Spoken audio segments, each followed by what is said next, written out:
Hello guys, this is Bharat Kumar. In today's topic, we are going to discuss the most important chapter in Indian economy, that is economic planning. So before we start this economic planning, let us first build the basics of this economic planning. So as part of this chapter, first we must understand what is meant by planning. In that, what exactly meant by a plan? In general point of view, superficially, if you try to understand what is exactly meant by a plan is nothing but how the resources of a nation should be put to use. That is what exactly plan is all about. But if we think about this planning in the economical sense, then the whole definition of this planning changes. Because in UPSC examination, whenever you learn something, we have to paint that particular subject on that learning. In the sense, when you are talking about the planning, you have to paint some economic terminology when it comes to this planning in your answer sheet. So for that, learning the definitions is very important. So when it comes to the planning, one of the important economists in the world, that is H.D. Dickinson, he has given a wonderful definition for the planning. So planning means, especially the economic planning means, it is the making of major economic decisions. So what exactly meant by these major economic decisions? We will learn it later, but first let us finish this. The making of major economic decisions, what and how much is to be produced, to whom it is to be allocated by conscious decision of a determinate authority on the basis of comprehensive survey of economic system as a whole. This is the definition given by the H.D. Dickinson as part of the economic planning. So if you want to understand this definition, first let us have to find out the keywords in this particular definition. The keywords are these. First, economic decisions. Number two is what and how much and to whom it is to be allocated. And the third one is determinate authority. Determinate authority is nothing but government, or on behalf of the government, whatever the body that has been appointed for this particular planning, generally we call it as determinate authority.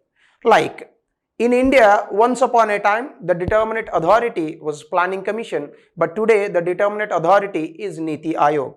So when it comes to the definition, the making of major economic decisions, generally what is meant by major economic decisions? Major economic decisions in the sense, what type of goods we have to produce in the economy, how much these goods have to be produced in the economy, and to whom it is to be produced in the economy. If you actually give the answers to these three questions, what goods to be produced, how much goods to be produced, to whom it is to be produced. If you can answer these three questions, there actually we can give the explanation to market economy or else capitalist economy, command economy, which means planned economy, that is communist economy, and socialist economy. Like if you can answer these three questions, what is to be produced, how much is to be produced, to whom it is to be produced, according to the answers we can define what is meant by capitalist economy, what is meant by socialist economy, what is meant by communist economy. But India is none of these three. India is actually mixed economy. I will come to that concept later. But this is the first thing. And these decisions are actually taken by whom? A determinate authority. Who is the determinate authority? Definitely the government. On behalf of the government, some bodies can take that place. On the basis of what? So they take these decisions. And the government take these decisions according to what? According to the comprehensive survey of economic system as a whole. What is meant by comprehensive survey? How many resources that a nation is having? How many people in that nation is actually living, and what are the living standards of these people? So if you can find out all these details, we actually call it as economic comprehensive survey of the economy. So by depending on the comprehensive survey of the economy, if the government is taking the decisions like what is to be produced, how much is to be produced, and to whom it is to be produced, what actually we produce? We produce goods and we render services. So what goods is to be produced, how much goods is to be produced, to whom it is to be allocated, determined by the determinate authority, that is called government, based on a comprehensive survey of the economy, is called economic planning. So this is actually the definition given by the H.D. Dickinson. So this is one thing that we must understand very carefully. And if we go further, before we understand anything, first we have to understand the history of that particular concept. Because without understanding the history, we cannot appreciate the present. So when it comes to the economic planning also, it is not an exception that we have to skip the history. It is not like that. We have to understand the history of the economic planning in India. So definitely when it comes to the history of the economic planning, you must remember a chronological order with respect to the examination, because in most of the times in UPSC examination, these type of questions, they are very regular in the examination. So once you look at the history of economic planning in India, so this is the chronological order that you must remember. The first one is 1934, that is before independence itself, this concept of economic planning was started. So in one way we can say the economic planning in India, it is older than the independence itself. So in the year of 1934, we had a first economic planning that was given by Mokshagundam Visvesvaraya. We generally call it as Visvesvaraya Plan. And in the year of 1937, under the reins of Indian National Congress, we have one more plan that is called Indian National Planning Committee. And in the year of 1943, by some great industrialists of this country like Birla, Tata, they had given something called Bombay Plan.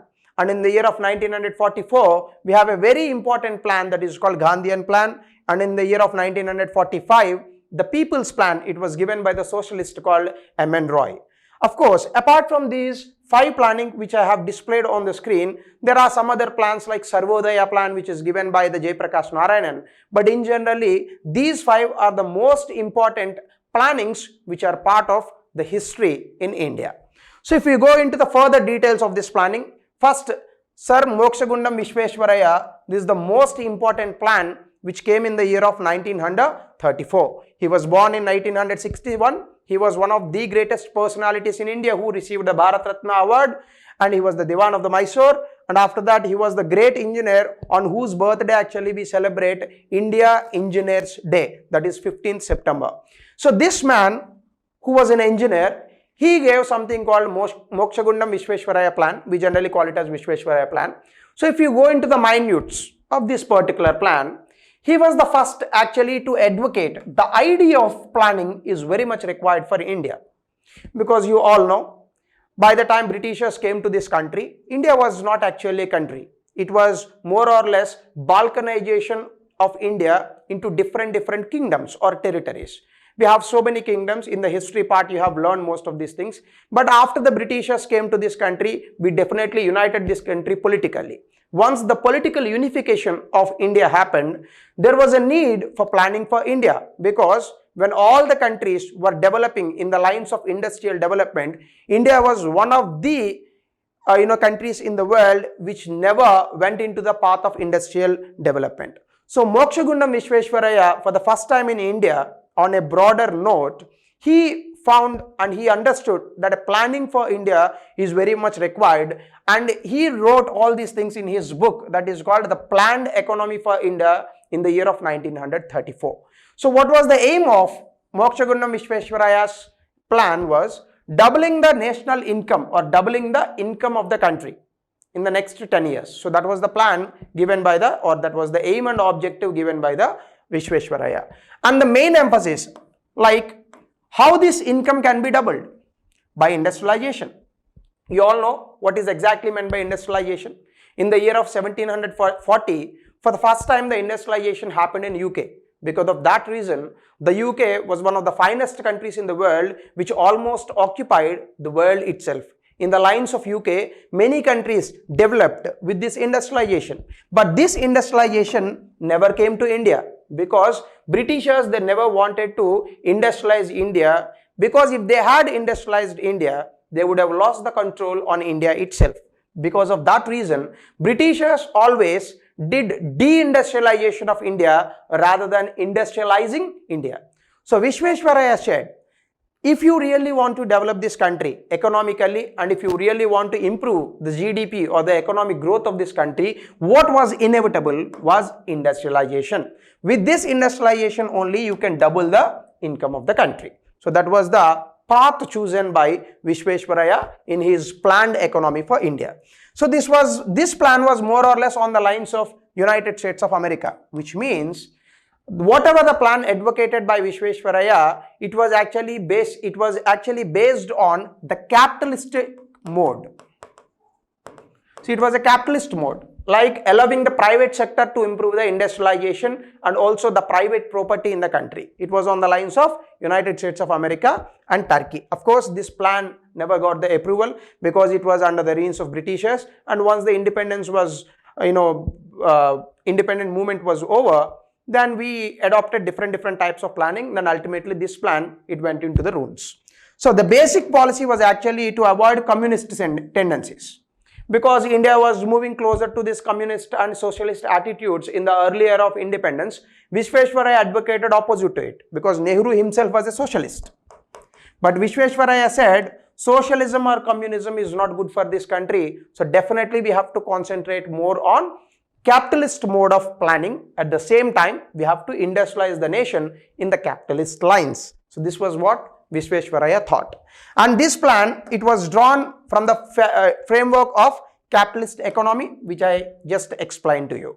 So in the overall sense, Visvesvaraya plan gave a due emphasis to industrialization. So this is the first thing that we must keep in our mind while answering the questions. So the second planning as part of our history of planning was 1938 Indian National Congress National Planning Committee. If you look at the diagram itself, in the year of 1938, the Subhash Chandra Bose, he was the Congress president, INC president. And he, under the chairmanship of Jawaharlal Nehru, for the first time, Indian National Congress brought something called Indian National Planning Committee. Even though this planning committee, it was actually appointed in the year of 1938, the final reports of this committee, they couldn't give because of the independent movement itself. So somewhere around 1949-48, that time, the final report of this particular Indian National Planning Committee came out only after the independence. Like in the year of 1938, we appointed the committee, but the final reports, they couldn't come. But if you look at this committee, what exactly this committee said? As I told you, 1938, Subhash Chandra Bose, he was the INC president, and he appointed Jawaharlal Nehru as the chairman of this Indian National Planning Committee. The aim of this particular committee is preparing a comprehensive plan for India. As I told you, the results and the reports, they never came out within that time period stipulated. And they said private enterprise as the main agency of economic development. So here also, they favored private sector.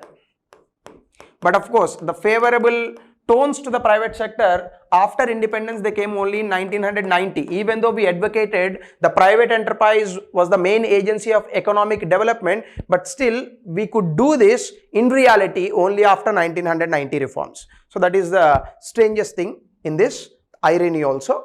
And nationalization of defense industries, ownership of public utilities by some organ of the state. So these are some primary points advocated by this Indian National Congress Planning Committee report itself. Nationalization of defense industries in the sense, everything has to be taken care by the either government or the government organ. So that is called nationalization of defense. And all banks should be licensed. It is like private banks, whatever the banks it is, they must be controlled only under the license itself. And another one is collective farming. This is actually a socialist principle. So this concept of collective farming, actually it was adopted from Russia or the Soviet Union, which was more followed by the Lenin. Because Nehru himself was a socialist, he adopted the policies like this. Collective farming in the sense, if you have 1 acre of the land, that 1 acre of the land doesn't belong to you, it belongs to the government. You can do only farming in that land. So that is called collective farming, where all the farmers in your locality, they will collectively do the farming. Whatever the output that comes out, it will be shared among all the people equally. And difficulties, they prevented committees from completing work within 6 to 12 months, because I told you in the year of 1938, the Indian national movement was at its peak. By the time we reached 1940, already the Quit India movement and all these things they had started. Then unfortunately, this particular committee never gave the report within the stipulated time. In 1949, The unscrutinized reports were finally came out. So this happened only after independence. So the conclusion is the committee was appointed before independence, but the report of that committee came only after independence. So that is where actually it lost its importance. The next one is Bombay Plan, one of the important plans given by the Indian industrialists in India. If you look at the picture itself, you have I have written here J.R.D. Tata, Birla, Ardeshir Dalal, Shroff, Kasturibai Lalbai. So these are John Mathai. These are all the well-known industrialists in India. All of you know how much Tata company big enough in India to control even the policies, right? So in that particular sense, the top 15 industrialists in India who was staying in Bombay at that time, they had given this plan. So that's why the name itself came from this. We generally call it as Bombay Plan. If you look into the particulars of this plan, it was actually best known for 10,000 crores of total money that we need to spend under this plan. Because it came from Bombay, we generally call it as Bombay Plan. It is sponsored by India's top industrialists, as I just displayed in the earlier slide. What was actually the proposal of this plan? The proposal was a bit similar to Visvesvaraya plan, doubling of per capita income. Per capita income in the sense, average income of an Indian. In today's statistics, the average income of an Indian is just 1,28,000 rupees. That is the average income today. You can imagine how much it was in 1947. Doubling of per capita income within the 15 years by giving top priority to the industrialization. As I told you, it is more or less approximately it is equal to Visvesvaraya plan, because Visvesvaraya also advocated this concept of industrialization. The fullest possible use of small scale and cottage industries. You take any country in its primary steps towards the industrialization. Generally, any countries, they prefer more and more MSMEs and more cottage industries development. India was not an exception to that. So in the initial days of our planning, we also supported the small scale industries and the cottage industries. After that, we have to bring the bigger industries. So that was the whole idea behind this Bombay Plan. So Bombay Plan finally says we have to concentrate the small scale and cottage industries in village areas or rural areas, and we have to bring some bigger industries in the urban areas. Thereby you can bring the overall development in the country. Naturally, it is implied a temporary eclipse of individual liberty and freedom of enterprise. This is generally nothing but laissez-faire concept given by the Adam Smith as an economist of this world, as a father of the economics also. Temporary eclipse of individual liberty and freedom of enterprise in the sense giving more and more preference to the private industries and private property. That is generally called as individual liberty and freedom of enterprise. So overall sense, if you look at the Bombay Plan is also favorable to the capitalist mode of economy. Everything will be under the control of private sector instead of the government. So that is your Bombay Plan 1943. The next one is Gandhian Plan. Most of the people, they think after looking at this plan, it is given by Mahatma Gandhi. It is a very wrong opinion. It was never given by Mahatma Gandhi. It was actually given by Sriman Narayan Agarwal. He was born in the year of 1912.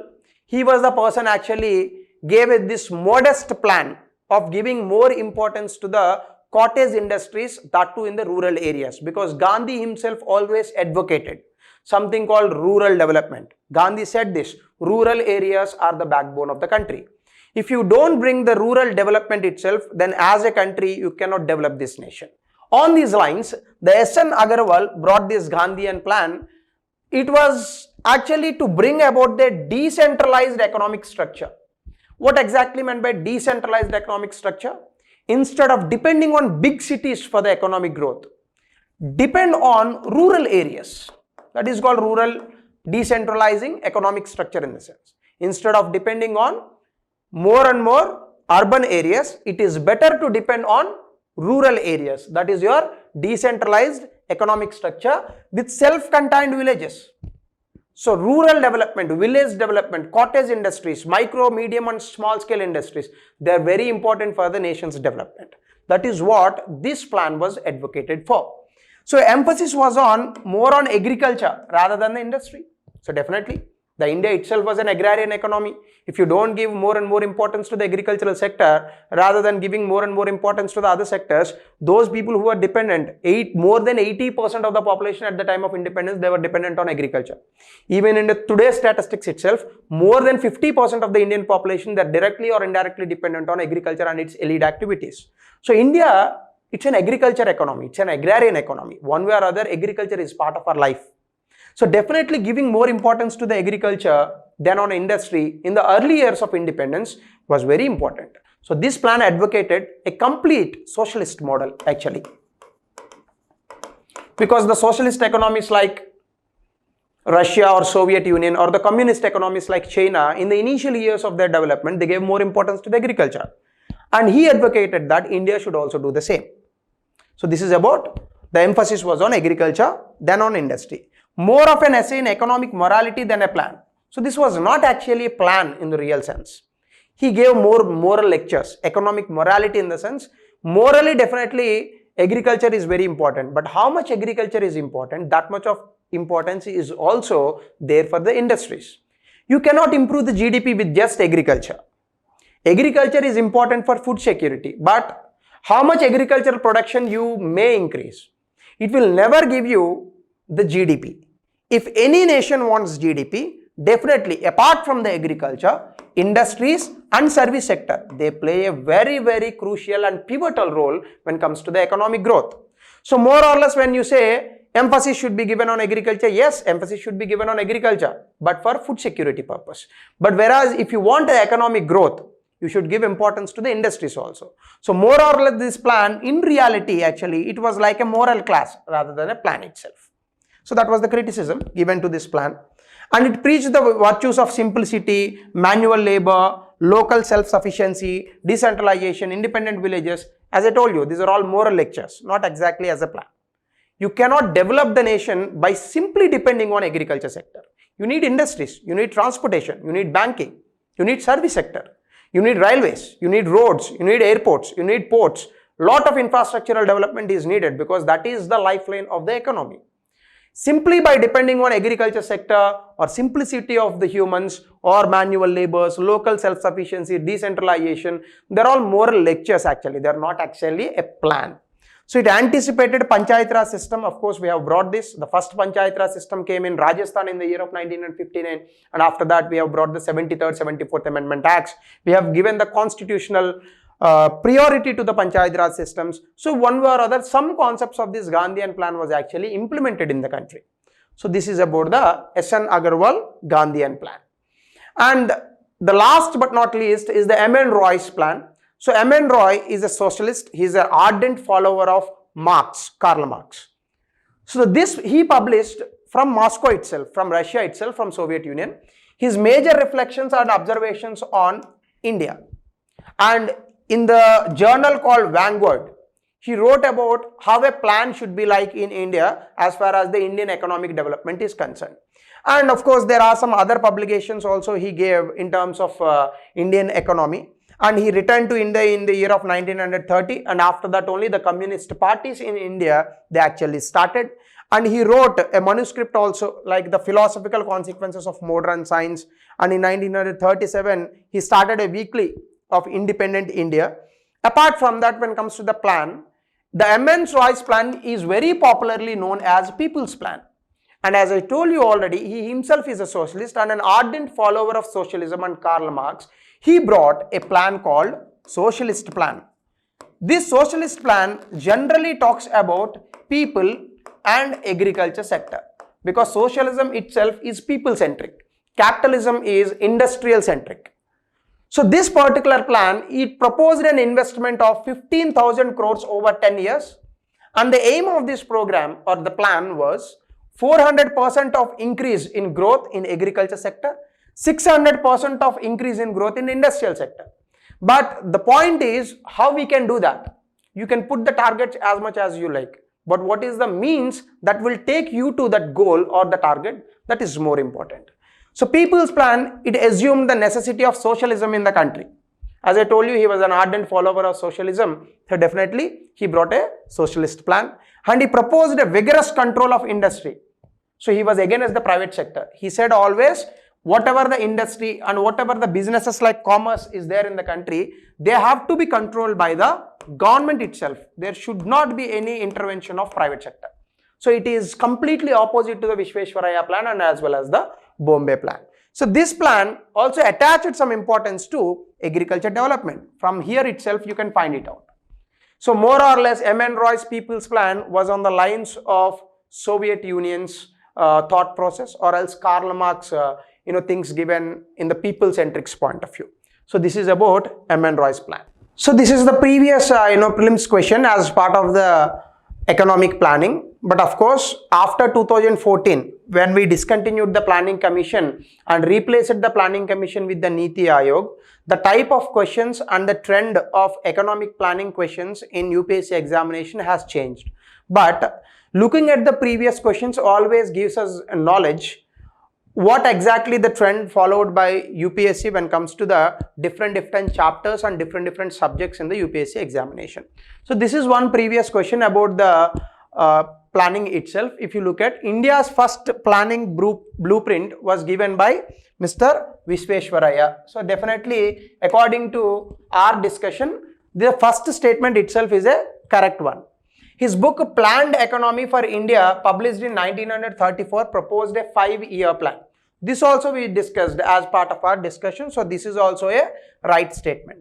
In 1938, Indian National Congress appointed the National Planning Committee headed by Subhash Chandra Bose. I already told you, Indian National Congress president is Subhash Chandra Bose, but National Planning Committee chairman is Jawaharlal Nehru. So in that particular case, this is a wrong statement. So find out the answer where 3 is eliminated. So 3 is here, 3 is here and 3 is here. So 1 and 2 as they are the right statement. So this is the answer for that question. So like this, you have to look into the previous questions for each and every chapter. Thank you. This is the end of today's discussion, and we will meet in the next concept, that is called types of planning.